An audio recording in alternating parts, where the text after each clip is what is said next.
So hello, we're going to be making pizza today. The first thing we're going to be doing is making our yeast starter solution. So for that you want to have 1 cup of water or 250 milliliters of water.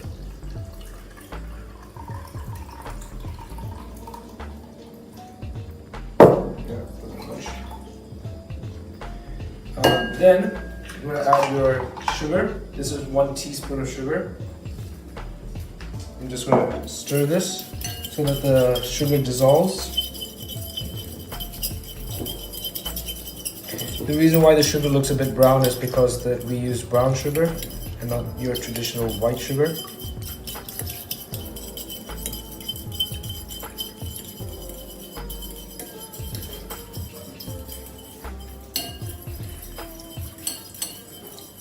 Right. Then what you want to do after the sugar has dissolved is you want to have 1 teaspoon of yeast. This is our teaspoon. So we'll use 1 teaspoon of yeast. Just scatter it on top. And then we'll wait 5 minutes for the yeast and sugar to dissolve. Well, we'll wait for the yeast to rise. Right, see you in 5 minutes. Right, so our yeast has risen. It's been 10 minutes actually. What you want to see in your usual yeast is that these white spots will come to the surface. That's pretty good.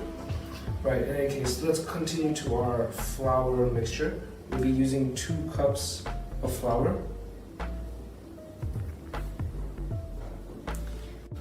Right, so now we're going to be making our pizza dough. So take your 2 cups and 2 cups of flour, a teaspoon of salt, put it into a mixing bowl. Right. Take your yeast solution and slowly incorporate that into our dough. So I'm just going to add a little bit and a little bit. I'm just going to use a fork here.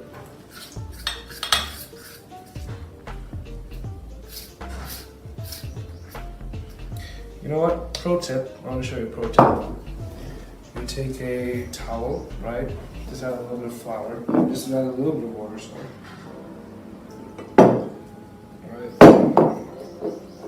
Water.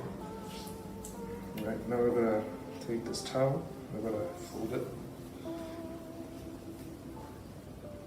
And this will hopefully prevent our mixture from moving around too much. So as you can see, our mixture has stopped moving around. So now we can actually stir it in peace.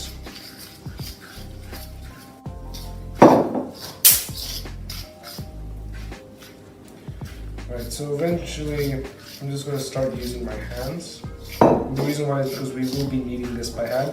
You can use a food processor if you want, but make sure that the food processor it doesn't have the metal blades, but a plastic blade instead. Right, so now I'm going to be switching to my hands. I'm going to be adding a little bit of olive oil. I'm just going to be putting that in my hands, just to make it easier. Remove all the excess. Make sure that we got there.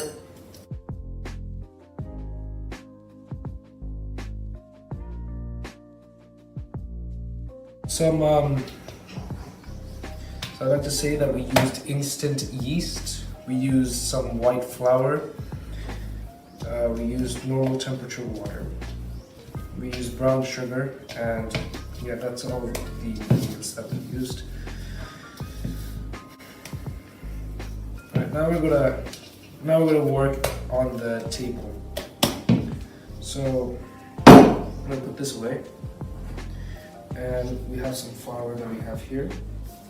We just spread it.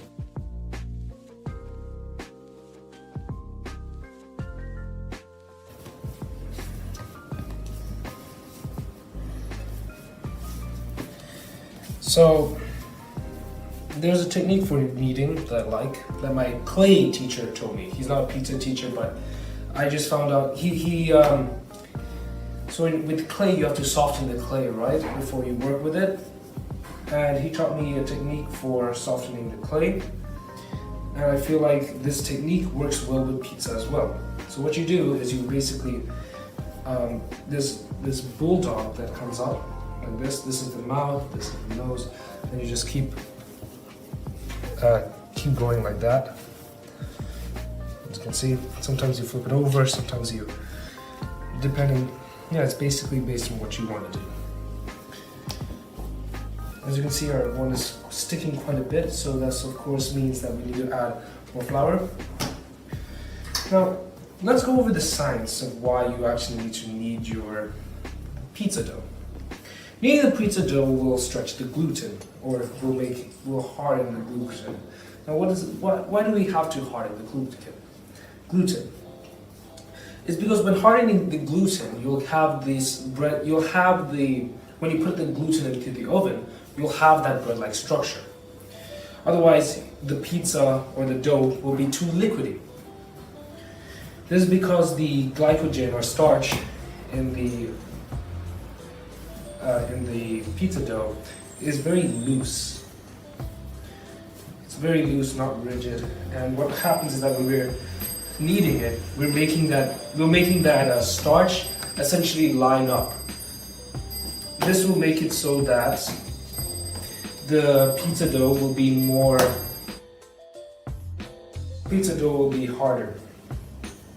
This will give it that bread-like structure. Now, as you can see, I'm kind of running into a problem here. And what happens is that the pizza dough is sticking to the table. What I like to solve that problem is this bench scraper. They're really useful, and yeah, I'm just going to add some flour here first before I use it.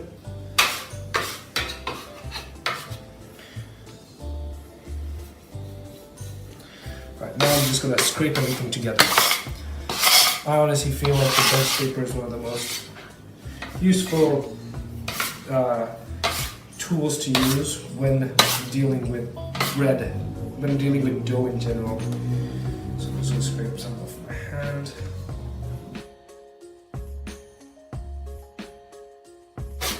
So of course, I don't want to make this pizza too dry. I want it to be a good consistency, but I don't want it to be too liquidy either. To be honest, I try to focus on having it more liquidy than dry, because that would make the pizza softer instead of harder.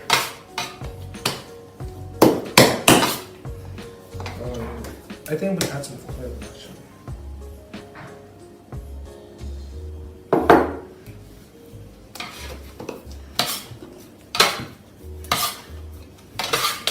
Oil is a great way of making it so that it's not that,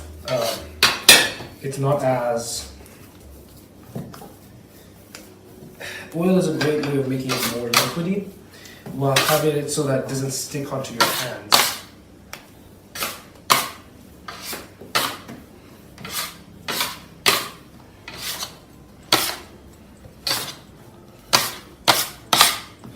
We've been kneading for about 15 to 10 minutes, and now the dough looks like it's in a good position to rest.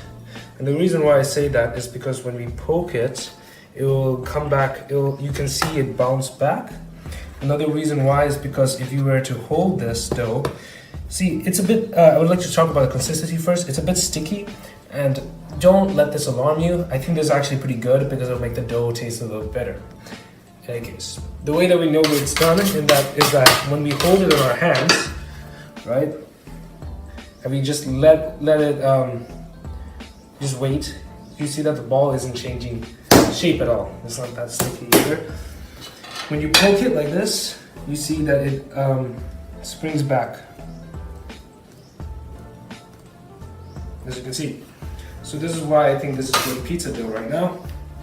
Now we can move on to the next step. So the next step is actually quite simple. What we're going to do is we're going to take a cloth, right? We've got a cloth right here. We'll dry it out. Right, and now what we're going to be doing is we're taking this, we're going to put oil here.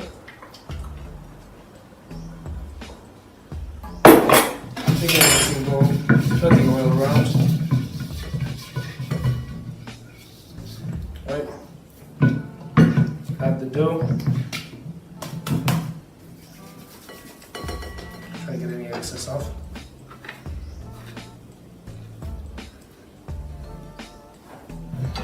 Now what I like to do is I like to take the dough and I like to fold it inwards. This will make it so that it's spherical in the bottom. Right? So fold it inwards and then just flip it, pinch it, and there you have your dough right there. And now we're going to take that cloth, right? We're just going to spread it on top.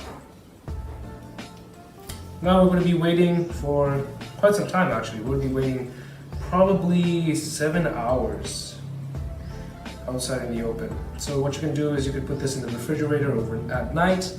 You can do a lot of different things with this. Generally, the more time you let it rise and let it rest, the better it will be because it'll be a lot more bigger. It'll have a lot more holes in it and it'll give you that much more crunchy bread-like taste. So now we're gonna just let it rest for 7 hours. Scoop some on the bottom. Now we just started making it into a pizza. I'm gonna have this as well. So I'm just gonna slide.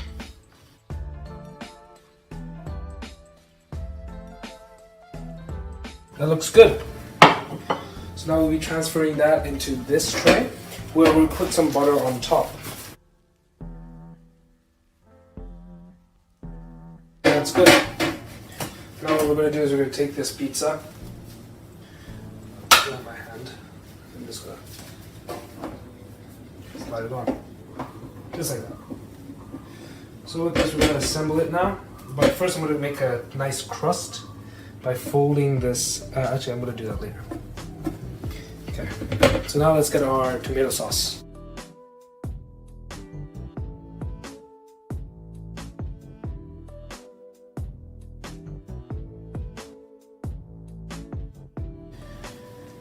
Take our food ingredients, put that here. Take our cheese, most importantly. Right, our cheese right here. We're going to put that on top. Just spread it out.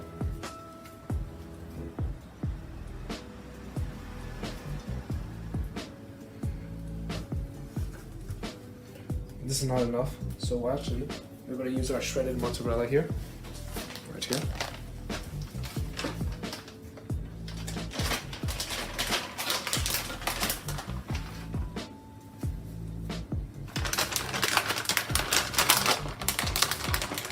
You can add your Parmesan cheese if you have it. It'll make it taste better.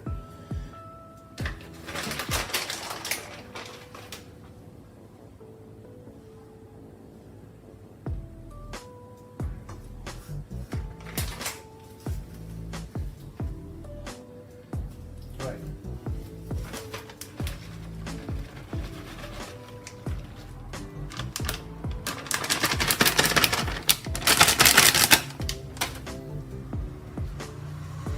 I'm going to put some extra cheese on the sides here. And the reason why I'm going to do that is so that when we fold our pizza in the sides, we'll also have a cheesy crust. So now I'll just fold that cheese inside of our pizza so that we get a nice bit of that cheesy crust as well.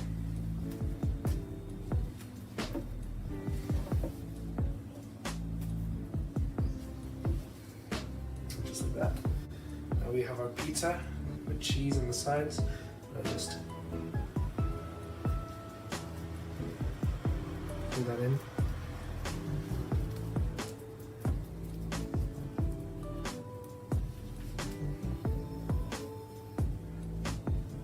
Just like so. Right, now we can add our ingredients. So we're going to take our spinach. We just put that into take our bell peppers, put those to the sides. Don't need all of them. We're not going to use all of them. Just use some of them. We'll have 2 left over. And we'll have some mushrooms. We'll have our mushrooms. Actually, we're going to put the mushrooms here. We don't actually need all of these mushrooms.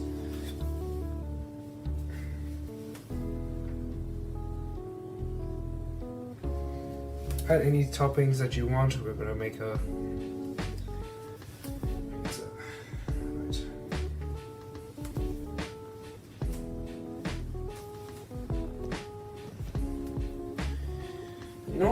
We actually need a little bit more cheese. So we're gonna get some more cheese.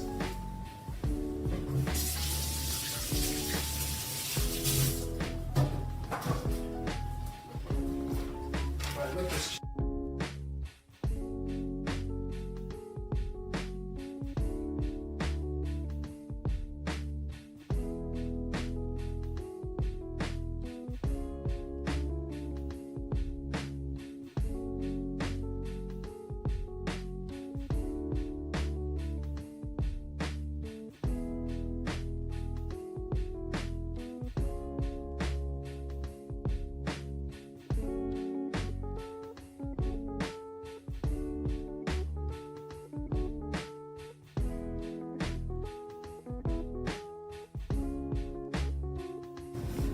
So we're getting very close to the end now, where it's almost done.